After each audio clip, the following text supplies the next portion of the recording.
Mientras nuestra casta política y la caterva de periodistas pierde el tiempo y el dinero discutiendo sobre asuntos ridículos, banales, como por ejemplo si los Mossos tenían que haber detenido a Puigdemont, en el mundo pasan cosas realmente importantes.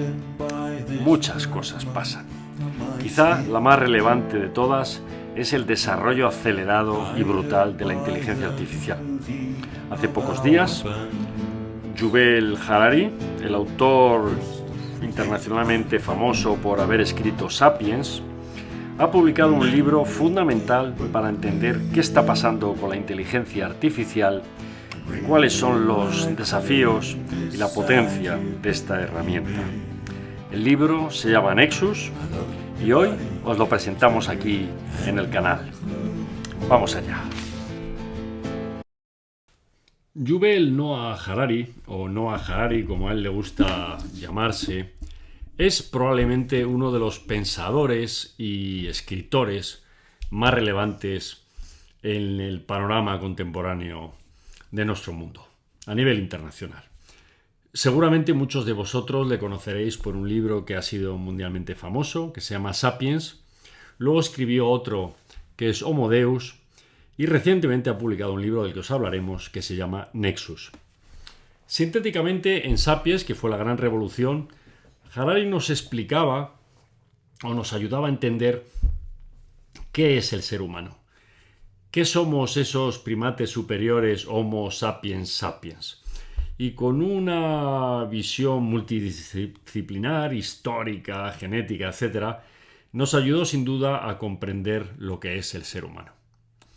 Después, en el siguiente libro, Homo Deus, mucho más especulativo, Harari lo que intentaba es hacernos entender hacia dónde se dirigía el hombre, cuáles eran las aspiraciones, el hombre o la mujer, la persona, hacia dónde se dirigía. Curiosamente, Harari no es filósofo, es historiador. Quizás si fuera filósofo se habría dado cuenta de que no es tan original, que ya Aristóteles decía que lo que quería el hombre era asemejarse a los dioses y que por eso, como lo más divino que tenían los dioses era el pensamiento, la sabiduría, por eso la actividad humana más elevada era la actividad de pensar, curiosamente. Bueno, Harari en Homo Deus lo que hace es combinar desde una visión muy moderna de lo que está ocurriendo en el siglo XXI, pues en los modernísimos avances en biomecánica, en genética, en robótica y también en inteligencia artificial, y de alguna manera propone la hipótesis de que el hombre, gracias a esta potencialidad tremenda que le está dando la ingeniería genética, la biomecánica y la que le va a dar la inteligencia artificial, puede que esté cambiando tanto que podríamos hablar de una nueva especie, que ya no sería el hombre sapiens, el Homo sapiens sapiens, sino una especie superior. Incluso una frase muy famosa de ese libro venía a decir que la diferencia entre un nuevo hombre, el Homo Deus, que llamaríamos, por ejemplo, y el sapiens sería mayor que la que existe o existió entre el sapiens y el neandertal. Esta es un poco la provocación del libro. Pues bien, ahora Harari reconoce que cuando él publicó los libros anteriores, la inteligencia artificial era algo que estaba en el horizonte, pero que no era tan relevante, que en muy pocos años, en menos de 10 años, ha habido una aceleración tan brutal del desarrollo de la inteligencia artificial que realmente es el gran tema del que hay que hablar. Y es lo que hace Harari en este libro. Os voy a exponer brevemente las principales tesis de Harari y los desafíos que plantea. El libro son 500 páginas. Aquí vamos a dedicar muy pocos minutos y vamos a ir a la esencia de la tesis y de los desafíos. Quizá, si os interesa y os suscribís al canal o dais al like, podemos dedicar un segundo capítulo más focado en el detalle de cuáles son estos desafíos, qué problemas y qué soluciones deberíamos plantear. Aquí brevemente os voy a explicar las principales tesis del libro. Bien, Harari lo que hace es hablar del concepto de información no solo como datos, sino como redes de información. Una red de información puede ser un sistema de ideas. Él pone ejemplos muy interesantes. Por ejemplo, habla de los textos sagrados, ¿no?, de unas religiones o de otras. Dice pues que el Antiguo Testamento es una red de información, o el Nuevo Testamento es otra red de información. Para los judíos, pues los libros sagrados, ¿no? La Torá, por ejemplo, para los musulmanes el Corán. Estos son redes de información que dan datos, dan informaciones que combinan. Y esto es muy interesante en el libro, en mi opinión es una de las originalidades de Harari por las que creo que merece un reconocimiento mundial. En lo que desvela es que la información no necesariamente es verdad, sino que lo que combinan estas redes de información son algunas verdades con la necesidad de mantener el orden social o crear orden social. Por tanto, hay una gran parte de componente de mito, de cosas que no son ciertas, cosas que se han demostrado falsas en muchos casos, en muchos de los libros sagrados.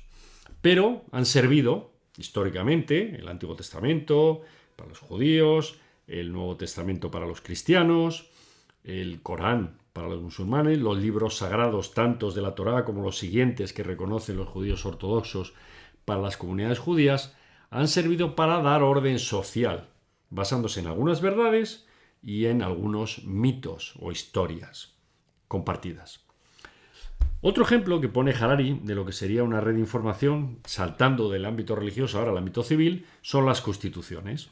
Pone, por ejemplo, como paradigma la Constitución de los Estados Unidos. Es decir, una serie de documentos, la Constitución, la Declaración de Derechos, etc., ¿no? La Declaración de Independencia, una serie de documentos que generan una red de información que compila una serie de verdades junto con otras historias y mitos, incluso falsedades, y constituye todo un sistema que sirve para dar orden y cohesión a una sociedad. Esto sería la Constitución americana, cualquier otra constitución política que pudiéramos encontrar o estudiar. Lo interesante aquí, y este es el siguiente punto de ruptura de Harari, es que esto es lo que ha ocurrido en la historia de la humanidad hasta el presente. Pero en la actualidad nos encontramos con que las máquinas, concepto máquina en un sentido amplio, no queremos entrar en disquisiciones, se diría la combinación entre el hardware, que es el aparato físico, el software, toda la programación, los algoritmos, los chips, ese conjunto que podríamos llamar la máquina. Dice Harari que sin ninguna duda las máquinas ya tienen capacidad de tomar decisiones y tienen capacidad de crear ideas nuevas. De alguna manera lo que dice, y lo afirma literalmente, es que las máquinas, por tanto, piensan. Evidentemente, Harari viene a decir que la discusión sobre si piensan o no las máquinas debería tener antes un previo debate para acordar los términos de las definiciones, es decir, depende qué entendamos por pensamiento. Y él clarifica una cuestión fundamental que nos parece clave, que es que hay que distinguir entre el pensamiento y la conciencia. La conciencia es algo complejo. De hecho, nadie, ningún científico, todavía hoy, en pleno siglo XXI, determina con exactitud y con rigor científico en qué consiste la conciencia. ¿Es solo un tema físico, bioquímico, eléctrico? ¿Hay un componente espiritual, supramaterial, la cuestión del alma? ¿Qué es la conciencia? Es evidente que hay muchos seres que no tienen conciencia. No sé, los virus, las bacterias, muchos seres. Pero aún así, tienen comportamientos que se pueden calificar como inteligentes, en el sentido de que toman decisiones o hacen cosas basadas en una información que les beneficia. Tienen intereses.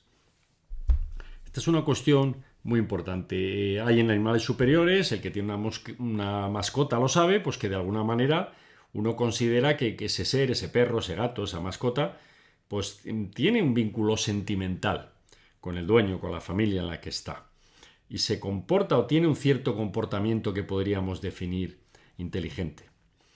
Incluso a la inversa, nosotros mismos muchas veces tomamos decisiones, nuestro cuerpo toma decisiones sin que seamos conscientes.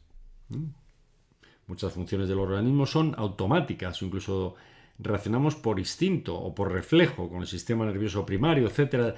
No hace falta necesariamente conciencia para que exista inteligencia. Un ejemplo paradigmático que pone Harari, que a mí me ha ayudado, era recordarnos a los que hace 20 o 30 años o 40, si os acordáis, esos grandes combates de ajedrez Parecía que los hombres más inteligentes del mundo pues jugaban al ajedrez, tenían una inteligencia tremenda y se comparaba pues la inteligencia de Kasparov, que era la figura de la Unión Soviética, con la inteligencia de Bobby Fischer, que era el campeón estadounidense, ¿no? Y aquellas famosas partidas y combates casi a muerte entre Fischer y Kasparov. Y se pensaba que las máquinas no podrían nunca ganar a los grandes maestros, a los grandes campeones del ajedrez. Bueno, ya es que no, ya hoy, bueno, hace años, no es que les ganen, es que les arrasan, es que no tienen nada que hacer. Uno podría decir, hombre, eso no es inteligencia, o sí, podríamos decir que es inteligencia. Porque además las máquinas actuales de inteligencia artificial no simplemente tienen una base de datos de jugadas y están programadas para hacer el movimiento X si antes se ha producido el movimiento Y.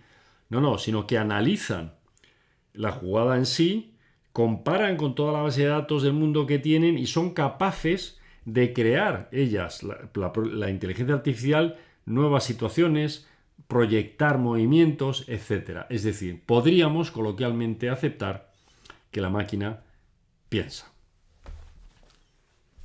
Además de realizar estas operaciones complejas que requieren pensamiento, las máquinas también pueden tomar decisiones en función de objetivos que el programador les haya podido dar.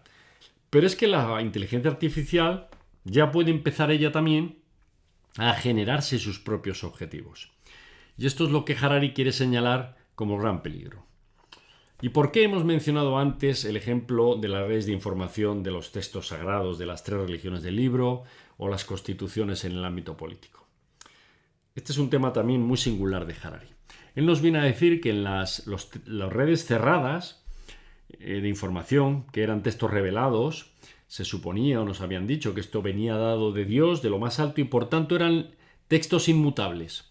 No cambiaban a medida que pasaba el tiempo. El texto estaba escrito así porque Dios lo había querido así. Por tanto, no había interpretación u error posible. Evidentemente, los textos no se adaptaban a medida que evolucionaba la sociedad o la historia y el mundo. Y entonces, ¿quién era el guardián para poder interpretar lo que quería decir ese texto, esa palabra, esa frase escrita a lo mejor hacía 3000 años antes del nacimiento de Jesús o 100 años después los nuevos evangelios o cientos de años después el Corán? Bueno, pues en la religión cristiana era la Iglesia la que interpretaba esos textos y la que decidía, de hecho, qué textos eran sagrados y cuáles no, y cómo había que interpretar esas frases, era la Iglesia. O sea, había unos guardianes de esos textos. En el caso político o civil, el guardián de la Constitución, los guardianes es el propio sistema democrático, es decir, ahí como esos textos los han creado los hombres, no se consideran verdades absolutas divinas, trascendentes, sino que son susceptibles de ser perfeccionadas y corregidas. Ejemplo clamoroso, la Constitución americana, que reconocía la esclavitud y reconocía las razas y la superioridad de unas razas sobre otras, algo absolutamente falso desde el punto de vista científico y algo absolutamente condenable desde el punto de vista moral. No en el momento que se redactó, donde a todo el mundo le parecía bien, a la mayoría de la gente, pero sí después. Y por tanto, el propio sistema democrático tiene mecanismos para corregir esas redes de información de sus errores o de los aspectos que hay que ir cambiando. Y lo que dice Harari es muy interesante. Y esta yo creo que es la esencia del libro. Él viene a decir que ahora ya es innegable que la inteligencia artificial está teniendo ya un poder tremendo hoy, que de aquí a 5 o 10 años va a ser espectacular lo que va a ser capaz de hacer, desde desarrollar armas biológicas, programar por sí sola. No podemos ni imaginarnos la capacidad que puede tener, de creación también de todo tipo, ya no solo de texto, sino de ciencia, de tecnología, de programación, de arte, que si no la regulamos, corremos el riesgo en que se convierta en su propia religión, es decir, las máquinas, los algoritmos diseñarán o darán información, crearán redes de información que serán creadas por la inteligencia artificial. Y ante esa verdad absoluta, que han sido las máquinas mucho más poderosas que los humanos, no habrá alternativa y podríamos acabar en un totalitarismo de las máquinas. Esto es lo que piensa Harari, esto es lo que defiende en su libro y esto es lo que seguramente nos debe hacer pensar si tiene razón o no. Aquí pensamos que la tiene en gran parte, y por tanto hay que empezar seriamente a, primero, entender qué es la inteligencia artificial. Segundo, intentar proyectar hasta dónde va a llegar en los distintos terrenos, por ejemplo en el militar, pero el otro el biotecnológico, etcétera. Financiero, ya es hoy una realidad que las máquinas están comprando y vendiendo activos financieros más que los humanos. En el mercado de divisas se calcula que ya el 90% prácticamente son operaciones que hacen las máquinas contra las máquinas sin que intervengan los humanos. Imaginaros. Claro, si todo este potencial continúa a esta velocidad logarítmica, podríamos perder el control absoluto de nuestro destino. E igual que en las religiones esos textos absolutos tenían al menos el contrapeso de la Iglesia, en el caso de los cristianos, o el consejo de rabinos en el caso de los judíos, o los imanes, los ayatolas en el caso de los musulmanes, o los sistemas políticos en el caso de los redes de información humanas, civiles, en el caso de las máquinas, si no ponemos algún tipo de mecanismo, van a ser ellas propias las que se controlen. Y eso nos puede llevar a escenarios absolutamente peligrosos, difíciles de imaginar. Este es el mensaje fundamental, nos parece a nosotros, del libro de Harari. Recomendamos a todos aquellos a los que os guste la ciencia, la antropología, que estéis preocupados por la evolución, preocupados o interesados por la evolución del ser humano en el siglo XXI, sin duda os va a encantar leer el libro y os va a dar muchas ideas y os va a generar muchas preguntas. Espero que os haya gustado este capítulo. Nos hemos apartado del día a día político de España y del mundo. A veces es bueno hacer eso. Si os ha gustado, aquí tenéis el canal Política, Filosofía y Economía. Podéis dar al like, compartir con vuestros amigos, con vuestras redes, suscribiros y hasta el próximo episodio. Libre Pensadores.